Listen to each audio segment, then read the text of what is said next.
What I would do as president is several more things, because things have changed. I would, in fact, make sure that we immediately surge to the border. We immediately surge to the border. We immediately surge to the border. Secretary Alejandro Mayorkas says this: we're on pace to encounter more individuals on the southwest border than we have in the last 20 years. The situation we are currently facing is a difficult one. You think so? So what are the border communities seeing on the ground? Let's bring in Sheriff Mark Lamb from Pinell, Arizona.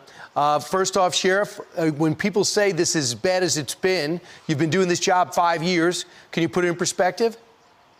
Oh, yeah, this is as bad as it's been. I mean, this is worse than what it was under the Obama days. And it was like the Wild West out there in the desert on the south end of our county.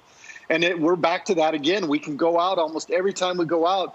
We're finding 20 people. Last Wednesday, we had 49 apprehensions in my county. So this is just like it was back in the Obama days, probably worse and on target to be worse. So think about this, Sheriff, and I know you do every day. We're worried about coming into the mall and encountering somebody that's within 6 feet of us, not wearing a mask. Are these illegal immigrants traveling with rapid tests? No, they're not being tested. And now we got some 5-page email telling us how it's not a crisis and how they're going to do a better job of trying to get these people tested. But look, they're not being tested. They're coming in here with who knows what.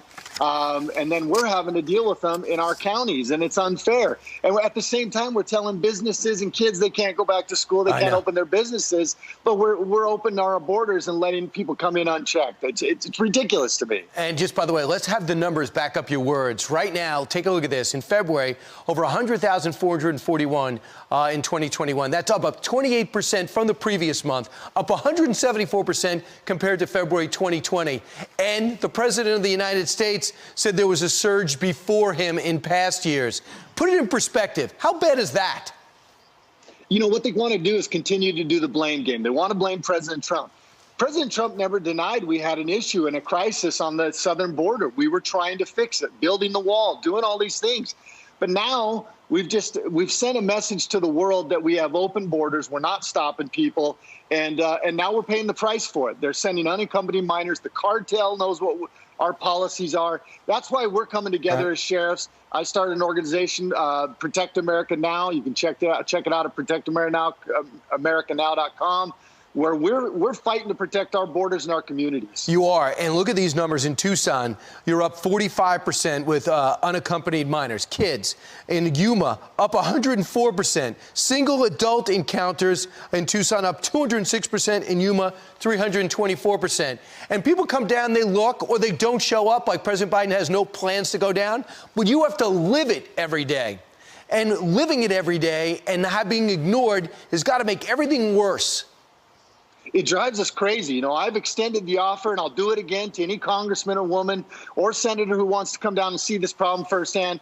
Please come down and see it so that you can vote with actual knowledge of what's going on, because truly they're voting and they're talking about this issue and they don't know what they're talking about. And Sheriff, what bothers me so much, just as an American, is to see some of that barrier, the fence, the wall built, and the huge gaps, as if everyone was told, drop your hammer, drop the tractor, and go home. We paid for this already, and just for pure political purposes, because Senator Joe Biden voted for the Secure Fence Act, it is not completed. They literally just told the crews to go home. I've talked to a lot of the workers. From one day to the next, those people lost their jobs. Those families were put out of work. They stopped it. And you know what? The cartel knew that. And they just started bussing people in left and right. 100,000 people is an extreme amount of people. There is no way. Think about that. If them handling that amount of people on the border, especially unaccompanied minors, and the cartel's making so much money off it. And let's not forget the drugs. Last week we had a 12-pound heroin seizure. It's going. Sheriff, keep fighting. We'll keep the sirens on, and hopefully someone will pay attention. Sheriff Mark Lamb, thank you. You got it.